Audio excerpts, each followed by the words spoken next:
সকালের নাস্তায় প্যানকেকই সেরা। বানাতে যেমন সময় কম লাগে তেমনি খেতেও অনেক বেশি মজা। Hello everyone, this is me Jannatul. Hopefully সবাই অনেক ভালো আছেন। Welcome back to my new video. আজকে আমি বানিয়ে দেখাবো সহজ রেসিপিতে প্যানকেক। বাসায় থাকা সামান্য উপকরণ দিয়ে কিভাবে প্যানকেক বানানো যায় সেটাই আমি আজকে দেখাবো। সবার প্রথমে আমি এখানে 1 গ্লাস দুধ নিয়ে নিলাম। আমি আগে থেকেই কিছুটা দুধ ঘন করে রেখেছি, সেটাই আমি এখানে ইউজ করছি। প্যানকেক বানানোর ক্ষেত্রে লিকুইড মিল্কটাই ইউজ করতে হবে। তারপর এখানে আমি 2টা ডিম নিয়ে নিলাম। প্যানকেক বানানোর ক্ষেত্রে ডিম খুবই ইম্পর্ট্যান্ট, কারণ এটা বাইন্ডিংয়ের কাজ করে। অবশ্যই আমাদেরকে প্যানকেক বানানোর ক্ষেত্রে ডিম ইউজ করতে হবে। দেন এখানে আমি অ্যাড করব বানানা। সবথেকে ভালো হয় পাকা কলা অ্যাড করলে। আমার বাসায় যেটা ছিল আমি সেটাই ইউজ করে নিলাম। প্যানকেক বানানোর ক্ষেত্রে বানানা ম্যান্ডেটরি না। বাসায় যদি না থাকে তাহলে স্কিপ করা যেতে পারে। বানানা ছাড়া আমি অন্য যে ইনগ্রিডিয়েন্টসগুলো ইউজ করেছি সেগুলো ইউজ করেও প্যানকেক বানানো যায় আর খুবই মজা হয়। তারপর আমি এখানে আমার পরিমাণ মতো চিনি দিয়ে নিলাম। সবাই সবার পছন্দ মতো চিনি অ্যাড করে দিবেন।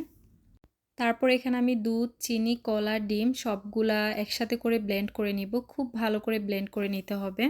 আমার কাছে ব্লেন্ড করে নেওয়াটাই সবথেকে ইজি মনে হয়, কারণ চামচ দিয়ে অনেকক্ষণ নাড়তে হয়, সেটা আমার কাছে অনেক বেশি বোরিং লাগে। ব্লেন্ডটাই সবথেকে ইজি ওয়ে। দেন আমি এখানে ময়দা অ্যাড করে দিচ্ছি। এখন আমি যেটা অ্যাড করে দিয়েছি সেটা হলো বেকিং পাউডার। বেকিং পাউডারটা কিন্তু অবশ্যই ইউজ করতে হবে, আদারওয়াইজ প্যানকেক ভালো হবে না। সব কিছু এখন আমি খুব ভালো করে মিক্স করে নিব। দেন আমি একটা ফ্রাই প্যান নিয়ে নিলাম অ্যান্ড এখানে আমি সামান্য একটু তেল ইউজ করব। প্যানকেক বানাতে তেলের প্রয়োজন হয় না বললেই চলে, খুবই সামান্য পরিমাণ দিতে হবে।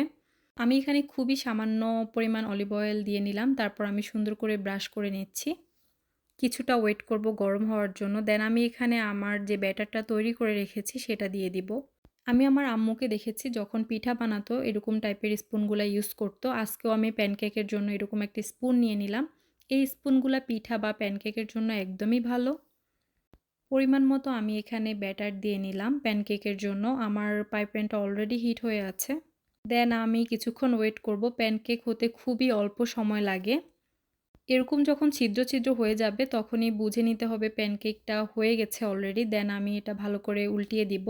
এই তো এত সুন্দর কালার আসছে আমার প্যানকেকটার। দেন আমি আরেকটাও বানিয়ে দেখাচ্ছি। এটা খুবই ইজি অ্যান্ড সিম্পল।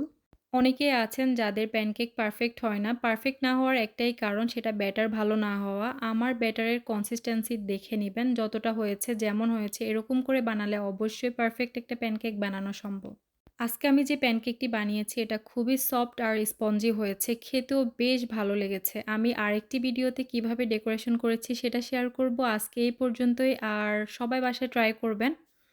আমি যেভাবে বানিয়ে দেখিয়েছি সেভাবে বাসায় বানালে একদমই সুন্দর মজার প্যানকেক বানাতে পারবেন। Thank you everyone, thanks for watching my full video. Bye by.